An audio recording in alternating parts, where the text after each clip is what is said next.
ಇಷ್ಟವಿಲ್ಲದ ಮದುವೆ ಭಾಗ 116.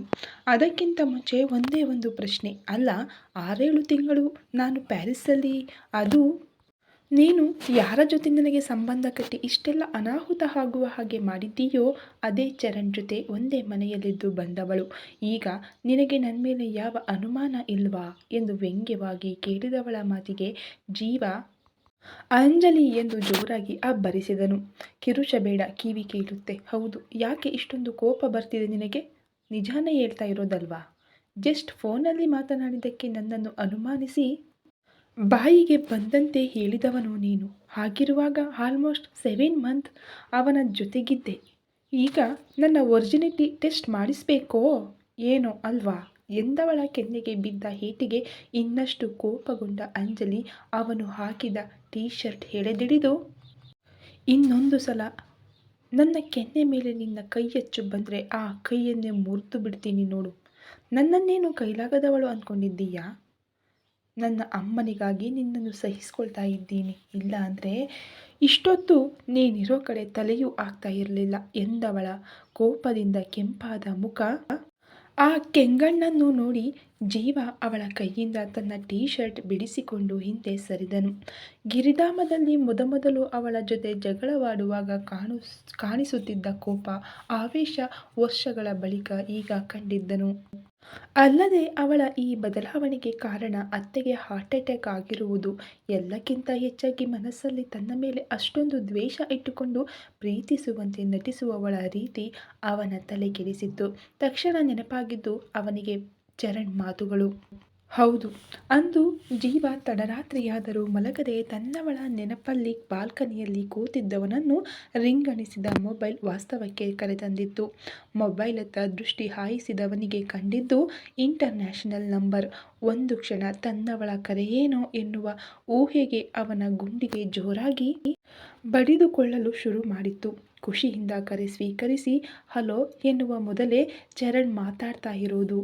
ನಿನ್ನಲ್ಲಿ ಮುಖ್ಯವಾದ ವಿಷಯ ಹೇಳಬೇಕು, ಪ್ಲೀಸ್ ಕಾಲ್ ಕಟ್ ಮಾಡಬೇಡ ಎಂದು ಶುರು ಮಾಡಿ ಅವನಿಗೆ ಅಂಜಲಿಯ ಮೇಲಾದ ಪ್ರೀತಿ. ಆದರೆ ಅಂಜಲಿಗೆ ತಾನೊಬ್ಬ ಗೆಳೆಯ ಅಷ್ಟೇ. ನಂತರ ಅವರ ಗೆಳೆತನ. ಅವಳು ಮುಂಬೈ ಹೋಟೆಲಿನ ಜಾಬ್ ತೆರೆದಾಗ ತನಗಲ್ಲಿ ಕೆಲಸ ಮಾಡಲಾಗದೆ ಅವಳ ಕನಸಿನ ರೆಸ್ಟೋರೆಂಟ್ ತೆರೆಯುವ ನಿರ್ಧಾರ ಮಾಡಿದ್ದು. ಅವರಿಬ್ಬರ ನಡುವೆ ಕೇವಲ ಅಂಜಲಿ ಸಿಗ್ನೇಚರ್ ರೆಸಿಪಿ. ಆ ರೆಸಿಪಿ ಬಗ್ಗೆ ಆಗುತ್ತಿದ್ದ ಮಾತು. CM ಮಗನ ಮದುವೆಯ ದಿನ ತನಗಾದ ಆಕ್ಸಿಡೆಂಟ್ ಅದಾಗಿ ತಿಂಗಳಲ್ಲೇ ಸಡನ್ನಾಗಿ ಅಂಜಲಿ ಪ್ಯಾರಿಸಿಗೆ ಬಂದಿದ್ದು. ಅಲ್ಲಿದ್ದ ಪ್ರತಿಯೊಂದು ದಿನ ಅವಳಿದ್ದ ಸ್ಥಿತಿಯ ಬಗ್ಗೆ ಹೇಳಿ ಕೊನೆಗೆ ನಿನ್ನೆ ಅಷ್ಟೇ ಅವಳಿಗೆ ತಾನು ಅವಳನ್ನು ಪ್ರೀತಿಸುತ್ತಿರುವುದು ತಿಳಿದು ನನಗೆ ಹೊಡೆದು ಬೈದು ಇಲ್ಲಿಂದ ಬೆಂಗಳೂರಿಗೆ ಹೊರಟವಳ ಬಗ್ಗೆ ಹೇಳಿ ನಿಟ್ಟುಸಿರು ಚೆಲ್ಲಿದನು. ಒಟ್ಟಾರೆ ಚರಣ್ ಅವನ ಜೀವನದಲ್ಲಿನ ಅಂಜಲಿಯ ಅಧ್ಯಾಯವನ್ನು ಜೀವ ಎಂದು ತೆರೆದಿಟ್ಟಿದ್ದನು. She is in love with you Jeeva. ಇಲ್ಲಿದ್ದ ಪ್ರತಿ ಕ್ಷಣ ಅವಳು ನಿನ್ನನ್ನು ಮಿಸ್ ಮಾಡಿದ್ದು. ನಿನ್ನಲ್ಲಿ ಒಮ್ಮೆ ಮಾತಾಡೋಕೆ ಚಡಪಡಿಸುತ್ತಿದ್ದದ್ದನ್ನು ನೋಡಿದ್ದೇನೆ.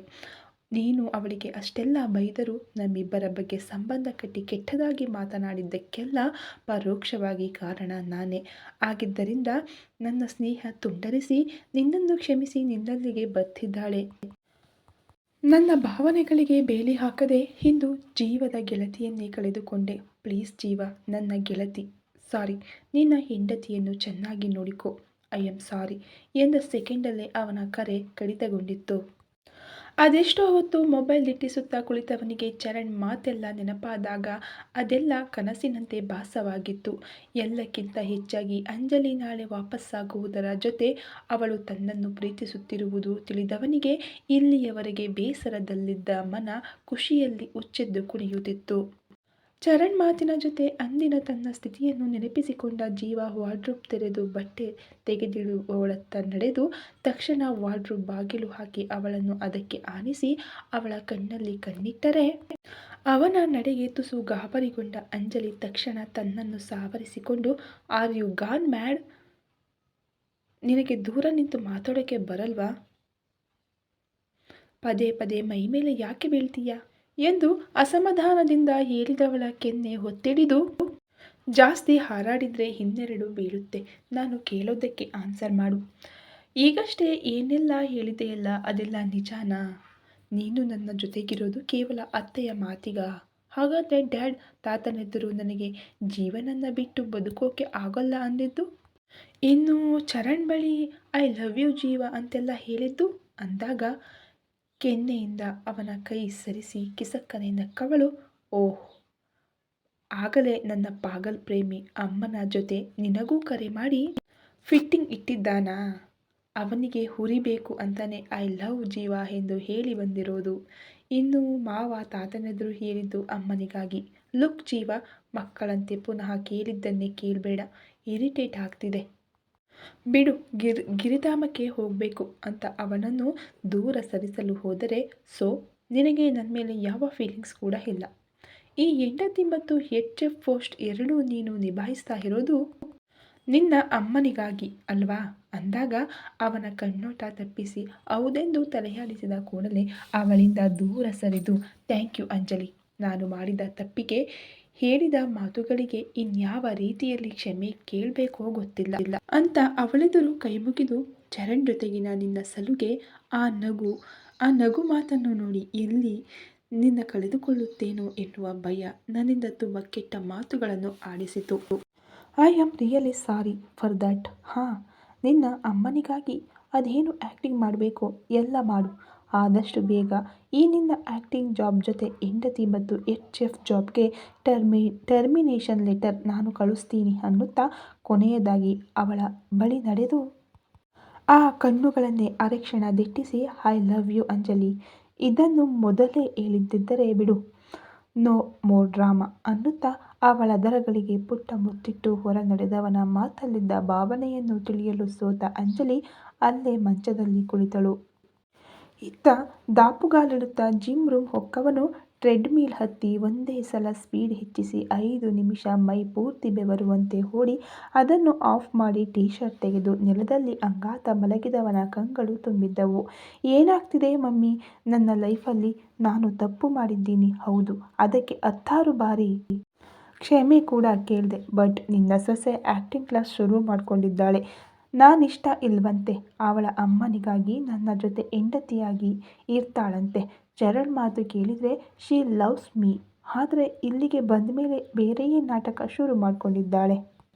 ಅವಳು ನನ್ನ ಬಿಟ್ಟೋಗಿದ್ದಕ್ಕೆ ಒಂದು 4 ದಿನ ಕೋಪ ಮಾಡಿಕೊಂಡು ಆಮೇಲೆ ಅವಳಿಗೆ ನನ್ನ ಪ್ರೀತಿ ಹೇಳಿ ಎಲ್ಲ ಸರಿ ಮಾಡೋಣ ಅಂದ್ಕೊಂಡ್ರೆ ಏನೇನೋ ಆಗ್ತಿದೆ ಎಂದವನು ಪಟ್ಟನೆ ತಿರುಗಿ ಪುಷ್ ಅಪ್ ಮಾಡಲು ಶುರುವಿಟ್ಟುಕೊಂಡನು. ಇತ್ತ ಅಂಜಲಿ ತನ್ನ ಯೋಚನೆಗಳಲ್ಲೇ ಕಳೆದು ಹೋಗಿದ್ದಳು. ಬುದ್ಧಿ ನಿನ್ನನ್ನು ಅನುಮಾನಿಸಿ ನಿಂದಿಸಿದವನನ್ನು ಇಷ್ಟು ಬೇಗ ಕ್ಷಮಿಸಬೇಡ ಎಂದರೆ, ಮನಸ್ಸು ಈಗಷ್ಟೇ ಅವನು ಪ್ರೀತಿ ನಿವೇದಿಸಿದ ಪರಿಗೆ ಸೋತು ಅವನ ಮೇಲಿನ ಎಲ್ಲ ಕೋಪ ಅಸಮಾಧಾನ ಮರೆತು ಜೀವ ಜೊತೆ ಹೊಸ ಜೀವನ ಶುರು ಮಾಡು ಎನ್ನುತ್ತಿತ್ತು.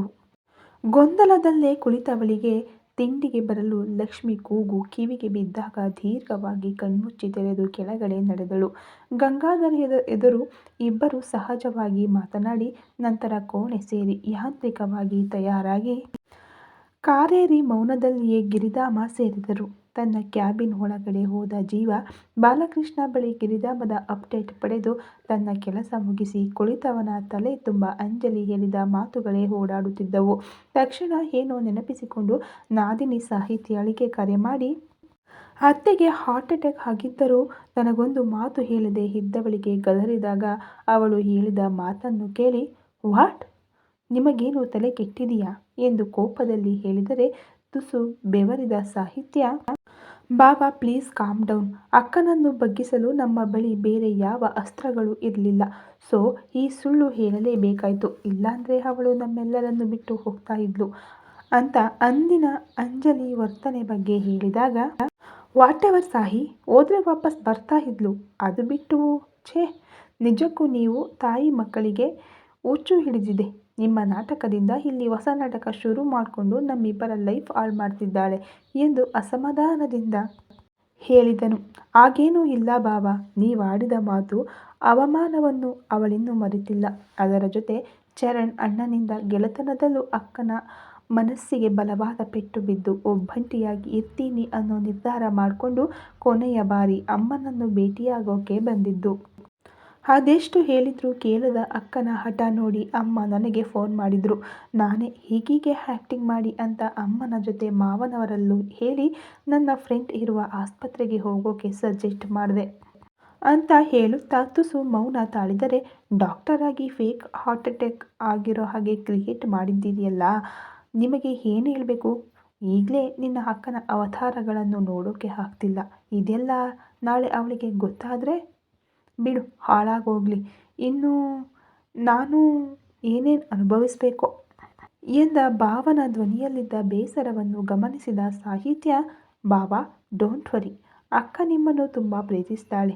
ಅವಳ ಮನಸ್ಸಿಗೆ ನಿಮ್ಮಿಂದ ಆಗಿರೋ ಗಾಯ ಆ ಪ್ರೀತಿಯನ್ನು ಮುಚ್ಚಿಟ್ಟಿದೆ ಅಷ್ಟೇ. ಅಲ್ಲದೆ ಇಬ್ಬರು ಜೊತೆಯಲ್ಲೇ ಇದ್ದೀರಾ, ಇಂದಲ್ಲ ನಾಳೆ ಎಲ್ಲ ಸರಿಯಾಗುತ್ತದೆ ಅನ್ನುತ್ತಾ ತನಗಿರುವ ಡ್ಯೂಟಿಯ ಬಗ್ಗೆ ಹೇಳಿ ಕರೆ ತುಂಡರಿಸಲು ಹೊರಟರೆ, ಸಾಹಿ ವೇಟ್, ವರುಣ್ ಬರ್ತಿದ್ದಾನಾ ಆ ಕಡೆ ಎಂದು ಅಕ್ಕ ಹೇಳಿದ್ದು. ಪುಣ್ಯಾತ್ಮ, ತಿಂಗಳಿಗೆ 2 ಸಲ ಹಾಸ್ಪಿಟಲ್ ಅಂತ ಮೈಸೂರಿಗೆ ಓಡಾಡ್ತಾನೆ ಎಂದು. ಐ ನೋ, ಅವನು ನಿನ್ನನ್ನೇ ಮೀಟ್ ಆಗೋಕೆ ಬರ್ತಿರೋದು. ಮದುವೆ ಬಗ್ಗೆ ಏನಾದರೂ ಮಾತಾಡಿದ್ನಾ ಅಂದಾಗ, ಹಾಂ ಬಾವ, ಅವರು ನನ್ನ ಭೇಟಿಯಾಗೋಕೆ ಬರ್ತಿರೋದು. ಹೀಗೆಲ್ಲ ಕದ್ದು ಮುಚ್ಚಿ ಭೇಟಿಯಾಗೋದು ಬೇಡ ಅಂದರೆ ಕೇಳೋಲ್ಲ. ಮದುವೆ ಬಗ್ಗೆ ಏನೂ ಹೇಳಿಲ್ಲ. ಯಾಕೆ, ಅರುಣ್ ಕಡೆಯಿಂದ ಏನಾದರೂ ಅಂದಳು ಅಂಜಲಿ. ಇಲ್ಲದ ಸಮಯದಲ್ಲಿ ಜೀವನಿಗೆ ಕಲ್ಯಾಣಿ ಮತ್ತು ಸಾಹಿತ್ಯ ತುಂಬ ಆಪ್ತರಾಗಿದ್ದರು. ಅಲ್ಲದೆ ಎಲ್ಲವನ್ನು ತನ್ನಲ್ಲಿ ಹೇಳಿಕೊಳ್ಳುತ್ತಿದ್ದ ಅಕ್ಕ ಸಡನ್ನಾಗಿ ಪ್ಯಾರಿಸ್ಸಿಗೆ ಹೋದದ್ದನ್ನು ತಾಯಿಯ ಮೂಲಕ ತಿಳಿದಾಗ ಸಾಹಿತ್ಯಳಿಗೆ ಅಕ್ಕನ ಮೇಲೊಂದು ಅಸಮಾಧಾನ ಮೂಡಿತ್ತು. ಗಂಡ ಹೆಂಡತಿ ಕೂತು ಮಾತನಾಡಿ ಬಗೆಹರಿಸಬೇಕಾದ ಸಮಸ್ಯೆಯನ್ನು ದೊಡ್ಡದು ಮಾಡಿ ದೂರಾದ ಅಕ್ಕ ಭಾವನ ಮೇಲೆ ಕೋಪ ಬಂದಿತ್ತವಳಿಗೆ. ಆ ಕ್ಷಣದಲ್ಲಿ ಅಕ್ಕನ ಮೇಲಿನ ಕೋಪವನ್ನು ಭಾವನ ಮೇಲೆ ತೋರ್ಪಡಿಸಿ ಕೊನೆಗೆ ತನ್ನ ತಪ್ಪಿನ ಅರಿವಾದಾಗ ಭಾವನಲ್ಲಿ ಕ್ಷಮೆ ಕೇಳಿದ ಮೇಲೆ ಭಾವ ಮತ್ತು ನಾದಿನಿಯ ನಡುವೆ ನಿಷ್ಕಲ್ಮಶ ಸ್ನೇಹ ಜನ್ಮ ತಾಳಿತ್ತು. ಅದೊಂದು ದಿನ ಮದುವೆಯ ಜೊತೆ ವರುಣ್ ವಿಷಯ ಬಂದಾಗ ಮೌನ ತಾಳಿದ ನಾದಿನಿಯಲ್ಲಿ ವಿಷಯ ಕೇಳಿ ತಿಳಿದಾಗ ಆಶ್ಚರ್ಯವಾಗಿತ್ತವನಿಗೆ. ತನ್ನ ಮದುವೆಯ ಸಮಯದಲ್ಲಿ ವರುಣ್ ಯಾರೋ ಹುಡುಗಿಯ ಜೊತೆ ಇದ್ದ ಎನ್ನುವುದು ಮನು ಮತ್ತು ವಂದಿತಾ ಹೇಳಿದ್ದನ್ನು ನೆನಪಿಸಿಕೊಂಡು, ಈಗ ಆ ಹುಡುಗಿ ಸಾಹಿತ್ಯಾಳೆ ಎಂದು ಗೊತ್ತಾದಾಗ ಖುಷಿಯಾಗಿತ್ತು.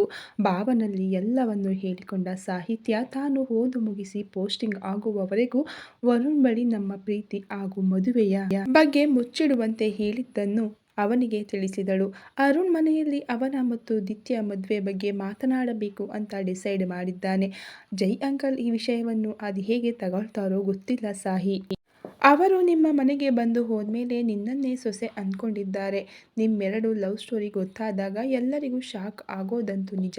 ಅದೆಲ್ಲ ಆದಾಗ ನೋಡೋಣ, ಸ್ವಲ್ಪ ಕೆಲಸವಿದೆ, ಇನ್ನೊಮ್ಮೆ ಕಾಲ್ ಮಾಡ್ತೀನಿ ಅಂತ ಕರೆ ತುಂಡರಿಸಿದ ಜೀವ ಅತ್ತೆಯ ಆರೋಗ್ಯದ ಬಗ್ಗೆ ತಿಳಿದು ನಿಟ್ಟುಸಿರು ಹೊರ ಚೆಲ್ಲಿದವನಿಗೆ ಅಂಜಲಿ ನೆನಪಾದರೂ ಅವಳ ಬಗ್ಗೆ ಯೋಚಿಸಲು ಹೋಗದೆ ಕೆಲಸದತ್ತ ಗಮನ ಹರಿಸಿದನು.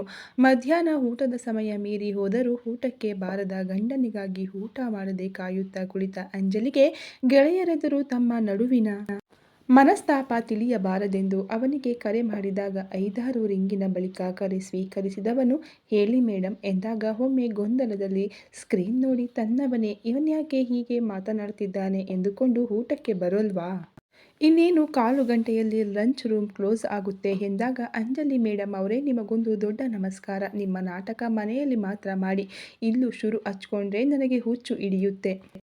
ನಿಮ್ಮಮ್ಮ ನಿನ್ನಲ್ಲಿ ಪ್ರಾಮಿಸ್ ತೆಗೆದುಕೊಂಡಿದ್ದು ಜೀವನಿಗೆ ಒಳ್ಳೆಯ ಹೆಂಡತಿಯಾಗಿರೆಂದು ಅಷ್ಟೇ. ಇಲ್ಲಿ ನೀನು ನನ್ನ ಹೆಂಡತಿಗಿಂತ ಮೊದಲು ಗಿರಿಧಾಮ head chef, so mind your own business ಎಂದು ಹೇಳಿ ಕರೆ ತುಂಡರಿಸಿದ ಜೀವ, ಸ್ಟುಪಿಡ್, ಮೊದಲೇ ಇವಳನ್ನ ಕಟ್ಕೊಂಡು ತಲೆ ಕೆಟ್ಟು ಹೋಗಿದೆ, ಅಂಥದ್ರಲ್ಲಿ ಇವಳ ನಾನಾ ಅವತಾರಗಳು. ಗಾಡ್, ಅಲ್ಲ ಮದುವೆ ಆದಮೇಲೆ ಲೈಫ್ ಅದೆಷ್ಟು ಚೆನ್ನಾಗಿತ್ತು. ನಮಗೆ ಅದ್ಯಾರ ದೃಷ್ಟಿ ತಾಕಿತೋ, ಇನ್ಯಾರ ದೃಷ್ಟಿ ಇದ್ದಾನಲ್ಲ ಇವಳ ಲೋಫರ್ ಫ್ರೆಂಡ್. ಹೌದು, ಅವನು ಕನಸು ಪ್ಯಾರಿಸ್ ಅಂದ್ಕೊಂಡು ನಮ್ಮಿಬ್ಬರ ಅಂದವಾದ ಬದುಕಿಗೆ ಕೊಳ್ಳಿ ಇಟ್ಟ. ಛೇ, ನನ್ನನ್ನು ಕ್ಷಮಿಸಿ ಪ್ಯಾರಿಸ್ಸಿನಿಂದ ವಾಪಸ್ಸಾಗಿದ್ದಾಳೆ ಎಂದು ಖುಷಿ ಪಡ್ತಿದ್ರೆ ಇವಳು ನಾಟಕ ಆಡ್ತಾ ಇದ್ದಂತಿದೆ ಅಂತ ಕಣ್ತೇಲಿಸಿ ತನ್ನ ಕುರ್ಚಿಗೆ ಹೊರಗಿ, ಈ ನಾಟಕದಿಂದ ನಮ್ಮಿಬ್ಬರ ಲೈಫ್ ಅದೆಲ್ಲಿಗೆ ಹೋಗಿ ಮುಟ್ಟುತ್ತೋ ಎನ್ನುತ್ತಾ ಕಣ್ಣು ಮುಚ್ಚಿ ಹಳಿ ತಪ್ಪಿದ ತಮ್ಮಿಬ್ಬರ ಜೀವನದ ಬಗ್ಗೆ ಯೋಚಿಸುತ್ತಾ ಕುಳಿತವನನ್ನು ವಾಸ್ತವಕ್ಕೆ ಕರೆತಂದದ್ದು ಕ್ಯಾಬಿನ್ ಡೋರ್ ನಾಕ್ ಮಾಡಿ ತನ್ನ ಪ್ರತಿಕ್ರಿಯೆಗೂ ಕಾಯದೆ ಒಳಗಡೆ ಬಂದ ಅಂಜಲಿ ಹಾಗೂ ಅವಳ ಹಿಂದೆ ಊಟದ ತಟ್ಟೆ ಹಿಡಿದಿರುವ ಅವಳ ಸ್ಟಾಪ್. ಇಬ್ಬರನ್ನು ನೋಡಿ ಸರಿಯಾಗಿ ಕುಳಿತವನು ಏನಾದರೂ ಹೇಳುವ ಮೊದಲೇ ತಟ್ಟೆ ಟೇಬಲ್ ಮೇಲಿಟ್ಟು ಹೋಗಿ ಅಂತ ಅಂಜಲಿ ತನ್ನ ಸ್ಟಾಫ್ ಬಳಿ ಹೇಳಿದ ಕೂಡಲೇ ಅವನು ಅವಳ ಆದೇಶ ಪಾಲಿಸಿ ಹೊರಗಡೆ ನಡೆದನು. ಊಟದ ಘಮಕ್ಕೆ ಜೀವನಿಗೆ ಹಸಿವು ಜೋರಾಗಿ ಕೈಕಟ್ಟಿ ನಿಂತವಳತ್ತ ನೋಡಿ ತನ್ನ ಪರ್ಸನಲ್ ರೂಮ್ ಒಳಗಡೆ ಹೋಗಿ ಕೈ ತೊಳೆದು ಬಂದು ತಟ್ಟೆ ತನ್ನತ್ತ ಎಳೆದುಕೊಂಡು ಇನ್ನೂ ಕೂಡ ತನ್ನನ್ನೇ ದಿಟ್ಟಿಸುತ್ತಿರುವವಳನ್ನು ಗಮನಿಸಿ, ನೀವೇ ಊಟ ಮಾಡಿಸ್ತೀರಾ ಮೇಡಮ್ ಎಂದು ನಾಟಕೀಯವಾಗಿ ಕೇಳಿದವನ ಮಾತಿಗೆ ಗಲಿಬಿಲಿಯಾಗಿತ್ತವಳಿಗೆ. ಅವನ ಮಾತಿನ ಅರ್ಥವಾದರೂ ಕಣ್ಣು ಸಂಕುಚಿಸಿ ವಾಟ್ ಎಂದರೆ, ಊಟ ತಂದಿಟ್ಟೆಯಲ್ಲ, ಹೋಗೋದು ಬಿಟ್ಟು ನನ್ನ ತಿನ್ನೋ ತರಹ ನೋಡ್ತಿರೋದು ಯಾಕೆ, ಊಟ ಮಾಡಿಸೋ ಆಸೆ ಇದ್ರೆ ಮಾಡಿಸು ಅಂತ ಹೇಳಿದ್ದು ಎನ್ನುತ್ತಲೇ ತಟ್ಟೆಯಲ್ಲಿದ್ದ ಚಪಾತಿ ಮುರಿದು ಅವನನ್ನು ಪಾಲಕ್ ಪನ್ನೀರಲ್ಲಿ ಅದ್ದಿ ತಿಂದು, ವಾವ್ ಇಟ್ಸ್ ಡಿಲೀಸಿಯಸ್, ಈ ಪನ್ನೀರ್ ಡಿಶ್ ಕುಕ್ ಮಾಡಿದ ಚೆಫ್ಗೆ ನನ್ನ ಊಟ ಆದಮೇಲೆ ಬಂದು ಮೀಟ್ ಆಗೋಕ್ಕೆ ಹೇಳು ಎಂದವನು ಪ್ರತಿಯೊಂದು ತುತ್ತನ್ನು ಆಸ್ವಾದಿಸುತ್ತಾ ತಿನ್ನುವುದು ನೋಡುವುದೇ ಅವಳ ಕಣ್ಗಳಿಗೆ ಹಬ್ಬ. ಈ ಅಭ್ಯಾಸ ಶುರುವಾದದ್ದು ಮದುವೆಯ ನಂತರ. ತನ್ನ ಪ್ರತಿಯೊಂದು ಅಡುಗೆಯನ್ನು ಜೀವ ಮನಸಾರೆ ಹೊಗಳಿ ತಿನ್ನುವುದನ್ನು ನೋಡುವುದರಲ್ಲಿ ಅದೇನೋ ತೃಪ್ತಿ ಅವಳಿಗೆ. ಈ ಕ್ಷಣವೂ ಅವನನ್ನು ಕಣ್ತುಂಬಿಕೊಳ್ಳುತ್ತಿದ್ದವಳಿಗೆ ಅವನೆದುರು ಮಾಡಬೇಕಾದ ನಟನೆ ಮರೆತು ಹೋಗಿತ್ತೋ ಅಥವಾ ಅವಳ ಸುಪ್ತ ಮನಸ್ಸಿನಲ್ಲಿ ಅವನ ಮೇಲಿದ್ದ ಪ್ರೀತಿ ನೈಜವಾಗಿ ವರ್ತಿಸುವಂತೆ ಮಾಡಿತ್ತೋ ಗೊತ್ತಿಲ್ಲ. ಚಪಾತಿ ತಿಂದ ಮೇಲೆ ಪೂರ್ತಿ ಬಿರಿಯಾನಿ ಖಾಲಿ ಮಾಡಿ, ಬಿರಿಯಾನಿ ಸ್ವಲ್ಪನೂ ಚೆನ್ನಾಗಿಲ್ಲ, ಇದನ್ನು ಕುಕ್ ಮಾಡಿದ ಚೆಫ್ ಅನ್ನು ಕೂಡ ಇಲ್ಲಿಗೆ ಬರಲು ಹೇಳು ಅಂತ ಊಟ ಮುಗಿಸಿ ಕೈ ತೊಳೆಯಲು ಹೋಗಿ ಬಂದವನಿಗೆ ಖಾಲಿಯಾದ ಟೇಬಲ್ ಜೊತೆ ಇನ್ನೂ ನಿಂತೆ ಇರುವವಳನ್ನು ನೋಡಿ ಗೊಂದಲವಾಗಿತ್ತು. ಬೆಳಿಗ್ಗೆ ಇವಳ ಅವತಾರಗಳನ್ನು ನೋಡಿ ಈಗ ಮುಖ ನೋಡೋಕ್ಕೂ ಮನಸ್ಸು ಬರ್ತಿಲ್ಲ. ಅದೆಷ್ಟು ನಿಷ್ಠುರವಾಗಿ ಮಾತಾಡಿದ್ಲು ಅಂತ ಗೊಣಗುತ್ತಾ, ಚೆಫ್ ಮೇಡಮ್, ನಿಮಗೆ ಸಂಬಳ ಕೊಡೋದು ನನ್ನ ಕ್ಯಾಬಿನ್ನಲ್ಲಿ ನಿಂತ್ಕೊಂಡು ನನ್ನ ಗುರಾಯಿಸ್ತಾ ಇರೋದಕ್ಕೆ ಅಲ್ಲ, ಕಿಚನ್ನಿಗೆ ಹೋಗಿ ಕೆಲಸ ನೋಡು ಎಂದು ಗದರಿದರೆ ಅವನನ್ನೇ ದಿಟ್ಟಿಸುತ್ತಾ, ನೀನು ತಿಂದ ಎಲ್ಲ ಡಿಶ್ ಕುಕ್ ಮಾಡಿದ್ದು ನಾನೇ, ಸೊ ಊಟ ಆದಮೇಲೆ ಚೆಫ್ ಅನ್ನು ಬರೋಕೆ ಹೇಳು ಅಂತಿದ್ದೆಯಲ್ಲ, ಅದಕ್ಕೆ ಇಲ್ಲೇ ನಿಂತೆ ಎಂದ ಕೂಡಲೇ ಕುಳಿತಲ್ಲಿಂದ ಎದ್ದು ಅವಳತ್ತ ನಡೆದು ಗಟ್ಟಿಯಾಗಿ ತಬ್ಬಿಡಿದು, ನೀನು ಕುಕ್ ಮಾಡಿರೋ ಡಿಶ್ ಸೂಪರ್ ಆಗಿದೆ, ಕೀಪ್ ಇಟ್ ಅಪ್ ಎಂದು ಹೇಳಿ ನಿಮಿಷಗಳು ಕಳೆದರೂ ಹಾಗೆಯೇ ಅವಳನ್ನು ತಬ್ಬಿಕೊಂಡು ನಿಂತಿದ್ದನು. ಈ ಕತೆ ಇನ್ನು ಮುಂದುವರಿಯುವುದು. ಸ್ಟೋರಿ ನಿಮಗೆಲ್ಲ ಇಷ್ಟ ಆಗ್ತಾ ಇದೆ ಅಂತ ನಿಮ್ಮ ಕಾಮೆಂಟ್ ಮೂಲಕ ನಮಗೆ ಗೊತ್ತಾಗ್ತಾ ಇದೆ. ಹೀಗೆ ನಿಮ್ಮ ಪ್ರೋತ್ಸಾಹ ನಮಗೆ ಯಾವಾಗಲೂ ಇರಲಿ. ಹಾಗೆ ವಿಡಿಯೋಗೆ ಒಂದೇ ಒಂದು ಲೈಕ್ ಕೊಡಿ. ನಮ್ಮ ವಿಡಿಯೋನ ಇಷ್ಟಪಟ್ಟು ಕೊನೆವರೆಗೂ ನೋಡ್ತಾ ಇರೋ ನಿಮ್ಮೆಲ್ಲರಿಗೂ ತುಂಬ ಹೃದಯದ ಧನ್ಯವಾದಗಳು. Thank you so much.